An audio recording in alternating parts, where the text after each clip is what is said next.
അസ്സലാമു അലൈക്കും വറഹ്മത്തുള്ളാഹി വബറകാതുഹു. ബിസ്മില്ലാഹി അൽഹംദുലില്ലാ വസ്സലാത്തു വസ്സലാമു അലാ അഷ്റഫി റസൂലില്ലാ വഅലാ ആലിഹിൽ ഫായിസീന ബിറിളല്ലാഹ്. അമ്മാ ബഅദ്.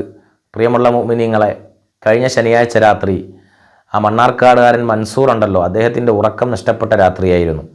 കാരണം ബഹുമാനപ്പെട്ട ഷെയ്ഖുന സുൽത്താനുൽ ഉലമയുടെ പേരിൽ പച്ചക്കള്ളം, അദ്ദേഹത്തിൻ്റെ എല്ലാ വീഡിയോയും അങ്ങനെ തന്നെയാണ്. ഒരു അല്പം സെക്കൻഡുകൾ മാത്രം കാണിച്ച് ബാക്കിയുള്ള ഭാഗം കട്ട് ചെയ്ത് മാറ്റിയിട്ട് യാഥാർത്ഥ്യത്തിന് വിരുദ്ധത സംസാരിക്കുക എന്നുള്ളതാണ് അദ്ദേഹത്തിൻ്റെ ഒറ്റ പരിപാടി. അത് മാത്രമേ ഉള്ളൂ. കാരണം അദ്ദേഹത്തിൻ്റെ ജീവിത മാർഗം തന്നെ യൂട്യൂബിലൂടെ വീഡിയോ ചെയ്ത് ആ ചാനലിലൂടെ കിട്ടുന്ന വരുമാന മാർഗം മാത്രമാണ്. അദ്ദേഹത്തിന് വേറെ പണിയൊന്നുമില്ല എന്നാണ് മനസ്സിലാക്കാൻ സാധിച്ചത്.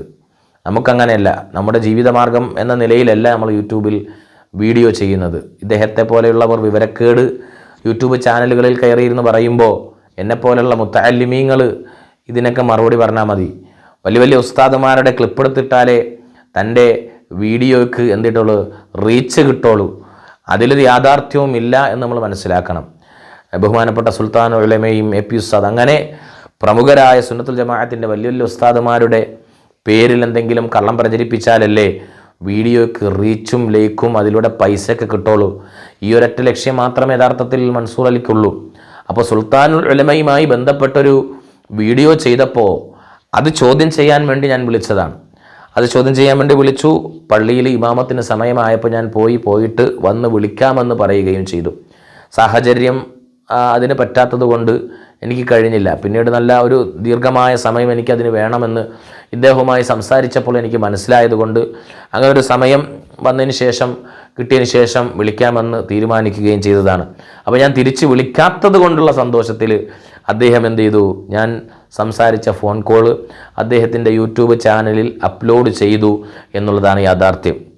ഇതിപ്പോൾ എന്താ സംഭവിക്കുക, ഇദ്ദേഹം അദ്ദേഹത്തിൻ്റെ യൂട്യൂബ് ചാനലിൽ അത് അപ്ലോഡ് ചെയ്യുമ്പോൾ ചില ആളുകൾ ഇതൊന്നും കേൾക്കാതെ ഇതിൻ്റെ ഹെഡിങ് മാത്രം വായിച്ച് നോക്കിയിട്ട് ചില ആളുകൾ വിചാരിച്ചു പോവും, അദ്ദേഹത്തിൻ്റെ ഭാഗത്ത് ശരിയുള്ളത് കൊണ്ടാണല്ലോ അദ്ദേഹം യൂട്യൂബ് ചാനലിൽ അതെടുത്തിട്ടത് എന്നാണ്. യഥാർത്ഥത്തിൽ അദ്ദേഹത്തിൻ്റെ ഭാഗത്ത് ഒരു ശരിയും ഇല്ല. ഇദ്ദേഹത്തിൻ്റെ പരിപാടി എന്ന് പറയുന്നത് തന്നെ ഞാൻ മുമ്പൊരു വീഡിയോയിൽ പറഞ്ഞിരുന്നു. ഇദ്ദേഹത്തിൻ്റെ പരിപാടി എന്താണ്, ഞാൻ അള്ളാഹുവിൽ വിശ്വസിക്കുന്നില്ല എന്ന് അബൂജഹൽ പറഞ്ഞു എന്ന് ഞാൻ പറഞ്ഞു കരുതുക.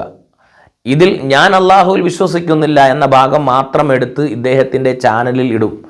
എന്നിട്ട് പറയും, എന്തോ സഖാഫി അള്ളാഹുവിൽ വിശ്വസിക്കുന്നില്ല എന്ന് പറയുന്നു, എന്നിട്ട് ഇയാളാണോ ദീൻ പഠിപ്പിക്കാൻ നടക്കുന്നത് എന്ന് പിന്നെ വീഡിയോ ചെയ്താൽ അത് എത്രത്തോളം കാപട്യമാണ്, എത്രത്തോളം പച്ചക്കളവാണ്, എത്രത്തോളം യാഥാർത്ഥ്യത്തിനോട് നിരക്കാത്തതാണ് നമുക്കറിയാം. അബൂ ലഹബ് പറഞ്ഞു അല്ലെങ്കിൽ അബൂ ത്വാലിബ് പറഞ്ഞു എന്ന വിഷയമാണ് ഞാനെടുത്ത് ഉദ്ധരിച്ചത് എന്നതുപോലെ ബഹുമാനപ്പെട്ട സുൽത്താനുൽ ഉലമയെ പോലുള്ള വലിയ വലിയ പണ്ഡിതന്മാർ പ്രസംഗിക്കുന്ന, പേരോട് ഉസ്താദ്, പൊന്മുൾ ഉസ്താദിനെ പോലുള്ള ഉസ്താദുമാർ പ്രസംഗിക്കുന്ന പ്രഭാഷണത്തിൻ്റെ ഒരല്പം മാത്രം കട്ട് ചെയ്ത് ആ പറയുന്ന വിഷയ സാഹചര്യത്തിൽ നിന്നും അടർത്തിയെടുത്ത് എന്നിട്ട് സ്വന്തം വകയായിട്ട് വ്യാഖ്യാനിച്ച് അത് യൂട്യൂബിൽ അപ്ലോഡ് ചെയ്ത് അതിലൂടെ കിട്ടുന്ന വരുമാനം കൊണ്ട് പള്ള നിറക്കുന്നയാളാണ് മൻസൂർ മണ്ണാർക്കാട്. അങ്ങനെയാണ് കഴിഞ്ഞ ശനിയാഴ്ച ഇദ്ദേഹത്തെ ഞാൻ വിളിക്കുന്നത്. ഇദ്ദേഹത്തിനെ വിളിച്ചപ്പോൾ ആദ്യം വലിയ സൗമ്യതയോടുകൂടിയൊക്കെ സംസാരിച്ചു. പിന്നീട് സംഗതി കയ്യിൽ നിന്നും പോകുമെന്ന് കണ്ടപ്പോൾ നമ്മുടെ തിരുവനന്തപുരം ഭാഗത്ത് ഡാ പോട എന്നൊരു വിളിയുണ്ട്. അത് ബഹുമാനത്തോടു കൂടിയല്ല, ദേഷ്യം വരുമ്പോൾ പറയുന്ന ചില സംസാരങ്ങളാണ്. ഡാ പോടാ വിളി എന്നൊക്കെ തിരുവനന്തപുരത്ത് പറയും. നീ പോടാ, നിനക്കെന്താ പരിപാടി, നിനക്കെന്താ ജോലി, നീ പോയി പണി നോക്കടാ എന്നൊക്കെ പറയുന്ന ഒരു ശൈലിയിലേക്ക് മാറി. കാരണം സംഗതി കയ്യിൽ നിന്നും പോയി എന്ന് ഇദ്ദേഹത്തിന് തോന്നിയപ്പോൾ. എന്നിട്ട് ഞാൻ പേടിച്ചിട്ട് വിളിക്കാത്തത് ആണ് എന്ന് വരുത്തി തീർക്കണമല്ലോ. അതിനുവേണ്ടി ഇദ്ദേഹം ഇത് എന്ത് ചെയ്തു, യൂട്യൂബ് ചാനലിൽ അപ്ലോഡ് ചെയ്യുകയും ചെയ്തു. യഥാർത്ഥത്തിൽ ഇദ്ദേഹം തന്നെ എന്നോട് പറയുന്നുണ്ട്, എന്ത്, ഇനി നിങ്ങൾ ഇങ്ങോട്ട് വിളിക്കണം എന്നില്ല, ഈ പിന്നെ വോയിസ് ആരെങ്കിലും കേട്ടാൽ അത് പ്രശ്നമാണ് എന്ന് പറഞ്ഞതാരാണ്, മൻസൂറാണ്. ആ ഒരു പ്രസക്ത ഭാഗം മാത്രം ഞാൻ കേൾപ്പിച്ചിട്ട് മറ്റേത് പൂർണ്ണമായി ഞാൻ കേൾപ്പിക്കും നിങ്ങളെ. ആദ്യം ആ ഒരു പ്രസക്ത ഭാഗങ്ങൾ കേൾക്കുക. ആദ്യം ഇദ്ദേഹം വലിയ ബഹുമാനത്തോടു കൂടി സംസാരിക്കുന്നത് കേട്ടോക്ക്. പറയുന്നുണ്ട്, നിങ്ങൾ ആ ഭാഗം കട്ട് മാറ്റിയിട്ട് മക്കയിലെ മുസ്ലിമിനെ പറയുന്നത്. ആഷിമുസ്താദെ ആഷിമുസ്താദെ എന്നൊക്കെ വിളിച്ചാൽ തുടങ്ങിയത്. അവസാനം സംഗതി കയ്യിൽ നിന്നും പോകുമെന്ന് കണ്ടപ്പോൾ ഉള്ള സംസാരത്തിൻ്റെ ഒരു ഭാഗം നോക്ക്.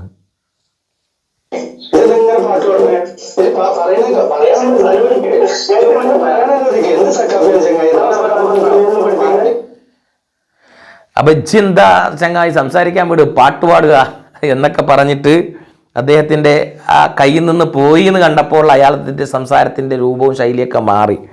എന്നിട്ട് ഇദ്ദേഹം ഇനി ഇങ്ങോട്ട് വിളിക്കണം എന്നില്ല എന്ന് പറഞ്ഞ ആ ഒരു ഭാഗം അദ്ദേഹം അപ്ലോഡ് ചെയ്ത വീഡിയോയിൽ അതുണ്ട് കേട്ടോ. പക്ഷേ ഇതെല്ലാം കേട്ട് വരുമ്പോൾ പെട്ടെന്ന് അത് ആളുകൾ ശ്രദ്ധിച്ചോളണമെന്നില്ല, ഇനി ഇങ്ങോട്ട് വിളിക്കണം എന്നില്ല, ഇത് ആളുകൾ കേട്ടാൽ പ്രശ്നമാകും എന്ന് പറഞ്ഞത് അദ്ദേഹമാണ്. അപ്പം ഞാനാ പറഞ്ഞതില്ല, ഞാൻ വിളിക്കും, ഇശാൻസ്കാരം കഴിഞ്ഞ് വന്നിട്ട് വിളിക്കും എന്ന് വാശിയോടുകൂടി പറഞ്ഞിട്ട് പോയാൾ ഞാനാണ്. എന്നിട്ട് പേടിച്ചിട്ട് ഞാൻ വിളിച്ചില്ല എന്ന് പറഞ്ഞുകൊണ്ട് അദ്ദേഹം യൂട്യൂബ് ചാനൽ എന്ത് ചെയ്തു, അത് അപ്ലോഡ് ചെയ്തു എന്നുള്ളതാണ്. ഇൻഷാ അല്ലാഹ് ഞാൻ ഇദ്ദേഹത്തെ വിളിക്കും. ഇനി ഞാൻ തീരുമാനിച്ചിട്ടുള്ളത് അദ്ദേഹം പറയുന്ന വീഡിയോകൾക്ക് മറുപടി പറയുന്നതിന് മുമ്പ് അദ്ദേഹത്തിനെ വിളിച്ച് ഫോണിൽ സംസാരിക്കും. എന്നിട്ട് അത് എന്ത് ചെയ്യുക, യൂട്യൂബ് ചാനലിൽ അപ്ലോഡ് ചെയ്യുക. അദ്ദേഹം അതിനെ എടുക്കുകയും അത് സംസാരിക്കുവാനും തയ്യാറായാലേ അത് നടക്കത്തുള്ളൂ കേട്ടോ. അത് വിളിച്ചു നോക്കാം. അപ്പോൾ നമുക്ക് ഞാൻ അങ്ങനെ ഉദ്ദേശിക്കുന്നത്, ഇനി ഇയാൾ എടുക്കുകയാണെങ്കിൽ, സംസാരിക്കാൻ തയ്യാറാവുകയാണെങ്കിൽ, അല്ലെങ്കിൽ പിന്നെ നമുക്ക് അത് വിശദീകരിച്ചുകൊണ്ട് വീഡിയോ ചെയ്യലല്ലാതെ വേറെ മാർഗ്ഗമില്ല. അപ്പോൾ ഇദ്ദേഹം ഇനി ഇങ്ങോട്ട് വിളിക്കണം എന്നില്ല എന്ന് പറഞ്ഞൊന്ന് കേട്ടോക്കി.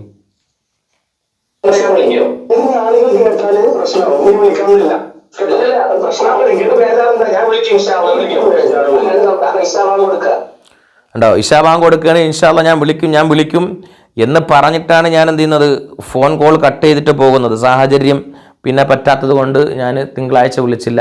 അപ്പോൾ ഇന്ന് വിളിക്കണം എന്നാണ് കരുതിയത്. ആലപ്പുഴയിൽ എനിക്ക് പോകേണ്ട ഒരു ആവശ്യം ഉണ്ടായിരുന്നു. അപ്പോൾ അതൊക്കെ കഴിഞ്ഞ് വന്ന് ഇന്ന് വിളിക്കണം എന്ന് കരുതിയിരുന്നപ്പോഴാണ് ഇന്നലെ തന്നെ ഞാൻ അങ്ങോട്ട് യാത്ര ചെയ്തപ്പോൾ വാഹനത്തിലിരുന്ന് ഈ പിന്നെ വീഡിയോ പിന്നെ ചാനലിൽ അദ്ദേഹം അപ്ലോഡ് ചെയ്തത് ഞാൻ കണ്ടു. അപ്പോൾ എന്തായാലും ഇന്നതിന് മറുപടി പറയണം, അതിനുശേഷം അയാളെ വിളിക്കണം എന്ന് തീരുമാനിച്ചതാണ്. മാത്രമല്ല ഈ വിഷയവുമായി ബന്ധപ്പെട്ട് സംസാരിക്കുമ്പോൾ വീഡിയോയുടെ ദൈർഘ്യം വല്ലാണ്ടങ്ങ് നീണ്ടുപോകും. അതുകൊണ്ട് തന്നെ ഇത് സംസാരിച്ചിട്ട് 1-2 പാർട്ടാക്കിയിട്ട് യൂട്യൂബ് ചാനലിൽ അപ്ലോഡ് ചെയ്യണമെന്നാണ് ഞാൻ ഉദ്ദേശിക്കുന്നത്. അങ്ങനെ തന്നെ ചെയ്യാം, അപ്പോഴേ ആൾക്കാർക്ക് ഇത് കേൾക്കാനുള്ള താല്പര്യം ഉണ്ടാവുള്ളൂ.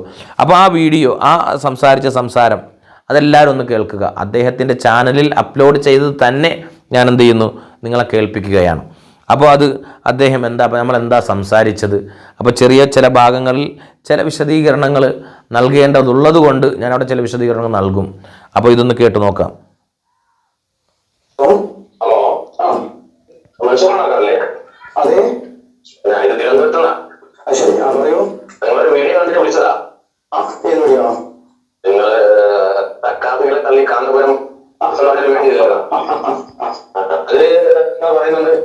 പിന്നെ പരിചയപ്പെടുത്തിയ അള്ളാഹുവിനെ വിശ്വസിച്ചുകൊണ്ടാണ് വീഡിയോ പറയുന്നത്. യഥാർത്ഥത്തിൽ നിമിഷങ്ങൾ പരിചയപ്പെടുത്തിയ അള്ളാഹുവിനെ മക്കളെ വിശ്വസിച്ചിരുന്നു. ആ വീഡിയോ പൂർണ്ണമായിട്ടും നമ്മൾ കണ്ടോ? ആ വീഡിയോ പൂർണ്ണമായിട്ടും നമ്മൾ കണ്ടായിരുന്നു. വീഡിയോ പൂർണ്ണമായിട്ടൊക്കെ കണ്ടു. ശരി. താങ്കളുടെ പേര്? എന്റെ പേര് ഹാഷിം സഖാഫി അല്ലേ? അതെ. അപ്പൊ ഹാഷിം സഖാഫി ഞാൻ നിങ്ങളോട് ചോദിക്കുന്നത്, ആ വീഡിയോ പൂർണ്ണമായിട്ട് നിങ്ങൾ കണ്ടിരുന്നു? കണ്ടു. അതിന് കാന്തപുരം അബൂബക്കർ മുസ്ലിയാർ പറയുന്ന ഭാഗം നിങ്ങൾ ശ്രദ്ധിച്ചിരുന്നോ? ശ്രദ്ധിച്ചു. അതെന്താണ് കാന്തപുരം ഉസ്താദ് പറഞ്ഞത്? നിങ്ങളുടെ ഉസ്താദാണല്ലോ. ഏത് ഭാഗം ഞാൻ ശ്രദ്ധിച്ചു? എല്ലാ ഭാഗം ശ്രദ്ധിച്ച ഭാഗം നിങ്ങൾ ഉദ്ദേശിക്കുന്ന ഭാഗം ഏതാണ്? അല്ല, അതില് തുടക്കത്തിൽ തന്നെ കാന്തപുരം ഉസ്താദ് പറയുന്ന കാര്യങ്ങളാണ് അതിൽ കാണിച്ചിട്ടുള്ളത്. നിങ്ങൾ വീഡിയോയിൽ കാണിച്ചതല്ല, ഞാൻ ആ പരിപാടി നടക്കുന്ന ആ വീഡിയോ ഫോട്ടോ അതിനുശേഷം ഞാൻ എടുത്തു കണ്ടു. ആ പരിപാടിയിൽ ആ പ്രസംഗത്തിന്റെ ബാക്കി ഭാഗത്ത് തന്നെ അള്ളാഹുവിനെ പിന്നെ വിശ്വസിക്കേണ്ടതുപോലെ വിശ്വസിച്ചിട്ടില്ല എന്ന് ഉസ്താദ് പറയുന്നുണ്ട്. നിങ്ങൾ ആ ഭാഗം തട്ടുമാറ്റിയിട്ട് പറയുന്നത് അത് വേറെയാണ് എന്നുള്ളത് കാന്തപുരം ഉസ്താദ് എവിടെയെങ്കിലും പറഞ്ഞോ? വേറെയാണ് എന്നുള്ളത് കാന്തപുരം ഉസ്താദ് എവിടെയെങ്കിലും പറഞ്ഞോ? എവിടെ പറഞ്ഞു? ആ പ്രസംഗത്തിൽ പറഞ്ഞു വേറെ അള്ളയാണ് എന്ന് എപി ഉസ്താദ് അതിൽ പറഞ്ഞിട്ടുണ്ടോ എന്നാണ് ഇപ്പോൾ അദ്ദേഹത്തിൻ്റെ ചോദ്യം. അല്ല, റസൂലുള്ളാഹി സ്വല്ലല്ലാഹി അലൈഹി വസല്ലം തങ്ങൾ പരിചയപ്പെടുത്തിയ അള്ളാഹു ആണെന്ന് ഉസ്താദ് അതിൽ പറഞ്ഞോ? റസൂലുള്ളാഹി സ്വല്ലല്ലാഹി അലൈഹി വസല്ലം തങ്ങൾ പരിചയപ്പെടുത്തിയ അള്ളാഹു ആണെന്ന് ഉസ്താദ് പറഞ്ഞിട്ടില്ല. മനസ്സിലായില്ലേ? രണ്ടും പറഞ്ഞിട്ടില്ല. കാരണം സുന്നത്ത് ജമാഅത്തിൻ്റെ ആശയം തന്നെ മക്കയിലെ മുശ്രിക്കീങ്ങൾ ഹബീബ് റസൂലുള്ളാഹി സ്വല്ലല്ലാഹി അലൈഹി വസല്ലം തങ്ങൾ പരിചയപ്പെടുത്തിയ അള്ളാഹുവിലല്ല വിശ്വസിച്ചിരുന്നതെന്നാണ് ഖുർആൻ പഠിപ്പിക്കുന്നത്, ഹദീസ് പഠിപ്പിക്കുന്നത്. എല്ലാ പ്രവാചകന്മാരും ഇവിടെ പരിചയപ്പെടുത്തിയ അള്ളാഹുവിലല്ല മക്കയിലുള്ള മുശ്രിക്കീങ്ങൾ വിശ്വസിച്ചിരുന്നത്. ഇത് തന്നെയാണ് സുന്നത്ത് ജമാഅത്തിൻ്റെ ഉലമാക്കൾ കാലം ഇത്രയും പറഞ്ഞുകൊണ്ടിരിക്കുന്നത്. പക്ഷേ ഈ ഭൂരിഭാഗം വരുന്ന മുസ്ലിം സമുദായത്തെയും മുശ്രിക്കാക്കി തള്ളാൻ വേണ്ടിയിട്ട് മക്ക മുശ്രിക്കീങ്ങളുടെ വിശ്വാസമാണ് സുന്നികളും വെച്ച് പുലർത്തുന്നത്, സുന്നത്ത് ജമാഅത്തിൻ്റെ ആളുകളും വെച്ച് പുലർത്തുന്നത് എന്ന് വരുത്തി തീർക്കാൻ വേണ്ടിയാണ് യഥാർത്ഥത്തിൽ മക്ക മുശ്രിക്കീങ്ങളുടെ വിശ്വാസം ഒക്കെ യഥാർത്ഥത്തിൽ ഈ ചർച്ചയിൽ കടന്നു വരുന്നത്. അപ്പോൾ എപി ഉസ്താദിന്റെ ആ പ്രഭാഷണത്തിൽ നബി സല്ലല്ലാഹു അലൈഹി വസല്ലം തങ്ങൾ പരിചയപ്പെടുത്തിയ അള്ളാഹുവിൽ എന്ത് ചെയ്തിട്ടില്ല? മക്കയിലെ മുശ്രിക്കീങ്ങൾ വിശ്വസിച്ചിട്ടില്ല, അള്ളാഹുവിനെ വിശ്വസിക്കേണ്ട രൂപത്തിൽ വിശ്വസിച്ചിട്ടില്ല എന്ന് പറയുമ്പോൾ തന്നെ ഹബീബായ തങ്ങൾ പഠിപ്പിച്ച അള്ളാഹുവിൽ വിശ്വസിച്ചിട്ടില്ല എന്നല്ല അതിൻ്റെ അർത്ഥം. എന്നിട്ട് ഇദ്ദേഹം പറയുന്നു, ഇദ്ദേഹം ന്യായീകരണം നടത്തുകയാണ്. എ പി ഉസ്താദ് അത് പിന്നെ നബി സല്ലല്ലാഹു അലൈഹി വസല്ലം തങ്ങൾ പരിചയപ്പെടുത്തിയ അള്ളാഹു അല്ല എന്ന് പറഞ്ഞില്ലല്ലോ, അല്ല ആണെന്നും പറഞ്ഞില്ലല്ലോ, ആണ് എന്നും പറഞ്ഞില്ലല്ലോ. അല്ല എന്നുള്ളതിന് രേഖയായിട്ടാണല്ലോ ബഹുമാനപ്പെട്ട ഉസ്താദ് അവർകൾ ശേഷം പിന്നീട് ആയത്തോതി അത് വിശദീകരിച്ചത്. നമുക്ക് ബാക്കി കേട്ടു നോക്കാം.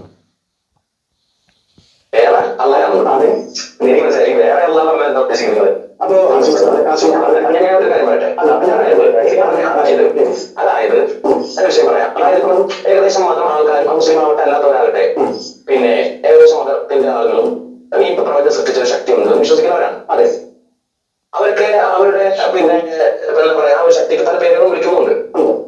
എന്നതുപോലെ അറേബ്യയിലെ ചരിത്രം എടുത്ത് പരിശോധിച്ച് നോക്കിയാൽ അവർ വിശ്വസിച്ചിരുന്ന പിന്നെ അവരവർക്ക് കുറെ രൂപങ്ങൾ ആരാധിച്ചു, പല രൂപത്തിൽ പല രൂപത്തിലാണ് മക്കളും ശരിക്കും വിശ്വസിച്ചിരുന്നത്. അതൊക്കെ ഇമാം റാസിയും ഇമാം നവവിയൊക്കെ വിശദീകരിച്ചിട്ടുണ്ട്.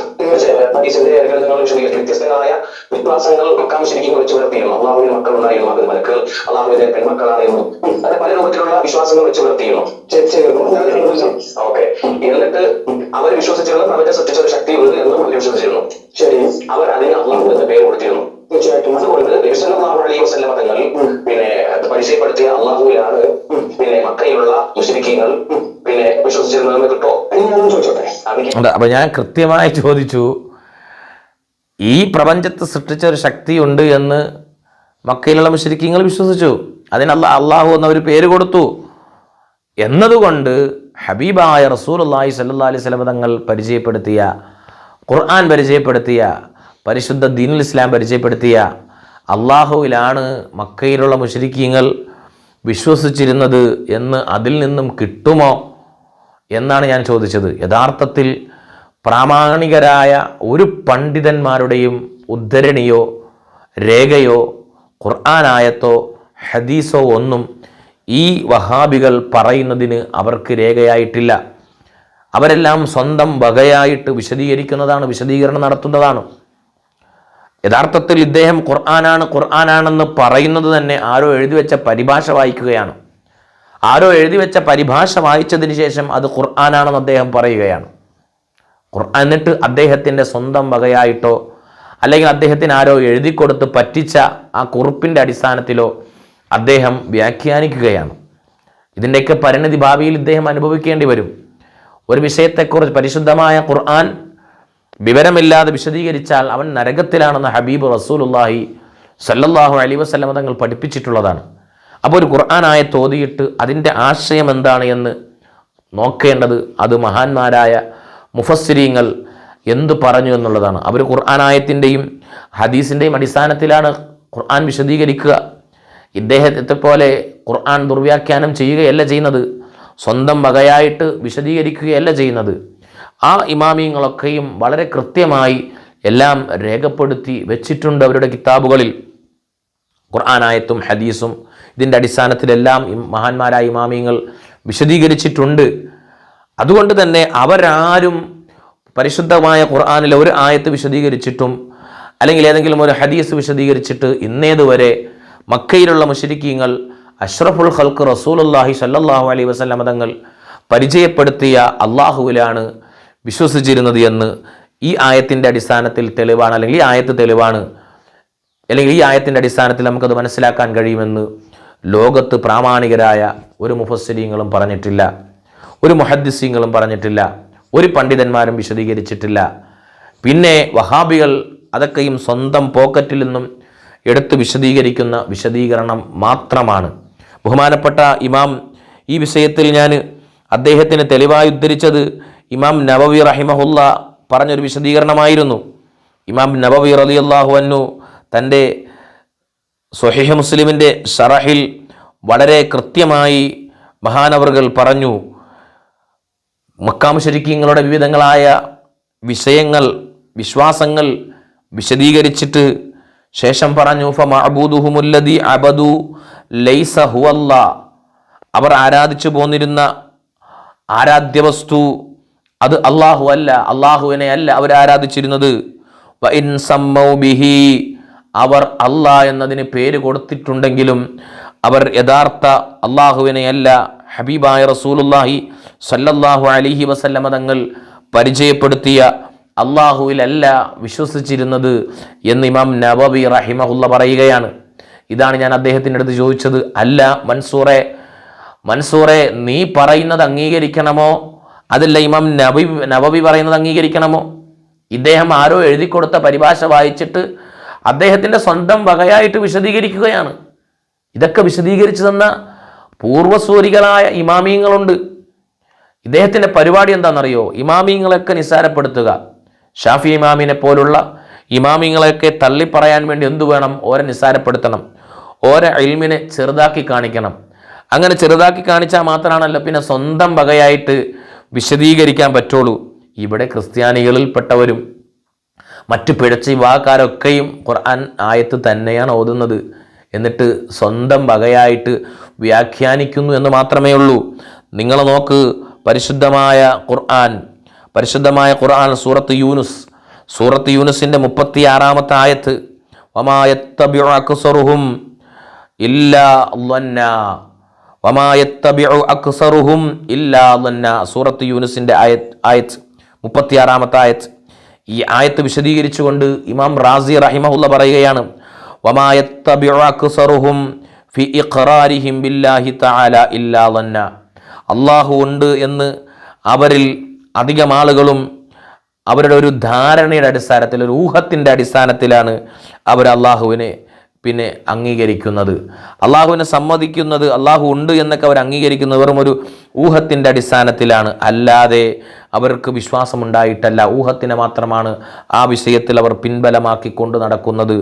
ലിഅന്നഹു ഖൗലുൻ ഗൈറു മുസ്തനദിൻ ഇലാ ബുർഹാനിൻ ഇൻദഹും ബൽ സമിഉ മിൻ അസ്ലാഫിഹിം. ഇമാം റാസി റഹിമഹുല്ല വിശദീകരിക്കുകയാണ്, ഇവർക്ക് വിശ്വാസമുണ്ടായിട്ടല്ല, മറിച്ച് ഇവരുടെ പൂർവ്വപിതാക്കന്മാർ ഇങ്ങനെ ഒരു ദൈവമുണ്ട് എന്നും അതിനവർ അള്ളാഹു എന്ന് വിളിച്ചപ്പോൾ ഇവരും അതിന് അള്ളാഹു എന്ന് വിളിച്ചു പോരുന്നു എന്നല്ലാതെ അള്ളാഹു സുബ്ഹാനഹു വ തആലയിൽ ഇവർക്ക് വിശ്വാസമില്ല എന്ന് ഇമാം റാസി, അങ്ങനെ ഡസൻ കണക്കിന് ഇമാമീങ്ങൾ ഈ വിഷയം വിശദീകരിച്ചിട്ടുണ്ട്. എല്ലാം കൂടി ഞാൻ ഇതിപ്പോൾ വിശദീകരിക്കുന്നില്ല. ഇങ്ങനെയൊക്കെ ഇമാമീങ്ങൾ വിശദീകരിച്ചിട്ടും മൻസൂർ സ്വന്തം പോക്കറ്റിൽ നിന്നെടുത്ത് സംസാരിക്കുകയാണ്. മൻസൂർ സ്വന്തം പോക്കറ്റിൽ നിന്നെടുത്ത് സംസാരിക്കുമ്പോൾ നമ്മളത് കേട്ട് അംഗീകരിക്കണം എന്നാണോ? നമ്മൾ അംഗീകരിക്കുന്നത് മുഹദ്ദിസീങ്ങൾ ഈ ഹദീസ് വിശദീകരിച്ച് എന്ത് പറഞ്ഞു, മുഫസ്സിരീങ്ങൾ ഈ ഹദീസ് വിശദീകരിച്ച് എന്ത് പറഞ്ഞു? പ്രാമാണികരായ ഒരു ഇമാമീങ്ങളും പഠിപ്പിക്കാത്തത് ഇദ്ദേഹം ആരോ എഴുതി വെച്ച പരിഭാഷ നോക്കിയിട്ട് സ്വന്തം വകയായിട്ട് വ്യാഖ്യാനിക്കുകയാണ്. ഞാൻ എൻ്റെ ചോദ്യത്തിൽ കൃത്യമായി ഇദ്ദേഹത്തിനോട് ചോദിച്ചു, ഇമാം നവവി പറയുന്നു അള്ളാഹുവിൽ അവർ വിശ്വസിച്ചിട്ടില്ല എന്ന്, നിങ്ങൾ പറയുന്നു അള്ളാഹുവിൽ വിശ്വസിച്ചിട്ടുണ്ട് എന്ന്. അപ്പോൾ ഇമാം നവവി പറഞ്ഞത് പറയണോ, അതല്ല ഇമാം നവവി പറഞ്ഞത് ഞങ്ങൾ അംഗീകരിക്കണോ? അല്ല, പരിശുദ്ധമായ ഖുർആൻ പോലും നേരെ ഓതാൻ അറിഞ്ഞൂടാത്ത മൻസൂറെ നീ പറയണോ അംഗീകരിക്കണോ എന്നായിരുന്നു എൻ്റെ ചോദ്യത്തിൽ ഞാൻ ഇദ്ദേഹത്തിനോട് ആവർത്തിച്ച് ചോദിച്ചൊരു സംഗതിയായിരുന്നു അത്. അദ്ദേഹം ആ ഒരു വിഷയം പറഞ്ഞപ്പോൾ അദ്ദേഹത്തിൻ്റെ ശൈലിയും അവസ്ഥയൊക്കെ മാറി, സംഗതി കയ്യിൽ നിന്ന് വിട്ടുപോകുമോ? പിന്നെ അദ്ദേഹം ആരുടെയോ പരിഭാഷകളൊക്കെ വായിച്ചിട്ട് സ്വന്തം വകയായിട്ട് അവിടെ വിശദീകരണം നടത്തുന്നതാണ് പിന്നെ നമുക്കവിടെ കാണാൻ സാധിച്ചിട്ടുള്ളത്. നമുക്കിനി ബാക്കി കേട്ടു നോക്കാം.